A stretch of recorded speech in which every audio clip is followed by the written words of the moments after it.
Mainit na performance ang ipinakita ni Stephen Curry sa lahat, literal na nakakamangha sa lahat. Nakaharap ng Golden State Warriors ang Philadelphia 76ers kahapon, at sa naganap na laro nasungkit ng Warriors ang panalo sa score na 139 at 105.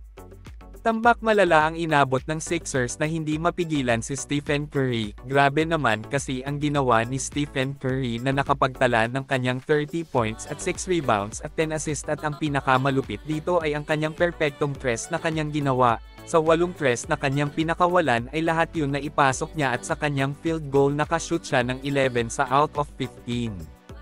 Literal na tila hindi na mawawala si Stephen Curry sa unahang pwesto sa 3-point shot in NBA history, dahil sa kanyang edad ay hindi pa rin ito kumukupas na patuloy pa rin ang kanyang mainit na tres. Well, expected pa rin ng karamihan na maglalaro pa ito next season, siya pa rin ang nangunguna na maaasahan para sa Warriors. Samantala sa naganap na laro umiscore naman si Jonathan Kuminga ng 20 points at 5 rebounds at 5 assists, si Draymond Green naman at Andrew Wiggins at Dennis Schroeder parehong merong tig 15 points. Habang sa kabila naman 5 ang nakapagtala ng double digits, kabilang ang pangunguna ni Joel Embiid na merong 28 points 14 rebounds at 2 assists, si Paul George merong 19 points at si Tyrese Maxey meron namang 14 points. Habang atin ding bigyan pansin ang OKC Thunder sa kanilang pangmalakasan na laro, tila wala na makakapegel ngayon sa Thunder. Grabe talaga ngayon ang chemistry ng mga batang manlalaro leading by Shai Gilgeous-Alexander. Ang OKC Thunder ngayon ay meron ng ika-13 na winning streak, hindi biro ang kanilang ginagawa ngayon na nagbibigay pansin sa mundo ng NBA. Isa sila ngayon sa pinalakas na koponan this season na humawak sa pangungunang pwesto sa Western Conference na merong 28-5 win-loses. Hindi umiinde ng kahinaan ang OKC Thunder sa kanilang bawat laban, dahil tinalo lang naman nila ang mga kalabang koponan na malalakas.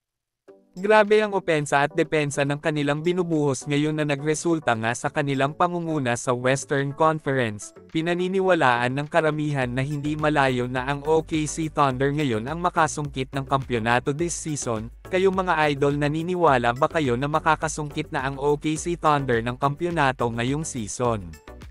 Ang kanilang ika-13 na winning streak ay ang nagtala ng record para sa pinakamaraming magkakasunod na panalo sa kasaysayan ng franchise. Habang napaka-humble naman ng kanilang head coach na si Mark Daigneault, simpleng sagot lang ang kanyang binibitawan sa bawat tanong. Si Shai Gilgeous-Alexander ang nangunguna talaga para sa kanila na may average ngayong season na 31.2 points, 5.5 rebounds at 6.1 assists. Dinadala niya ang OKC Thunder sa antas ng panalo at maging matatag na magkompetensya sa bawat koponan na kalaban. Kahit na nawala sa kanila si Chet Holmgren dahil sa injury, nagawa pa rin ng Thunder na umangat sa Western Conference, isang patunay kung gaano talaga sila kalakas ngayon sa pamumuno ni SGA.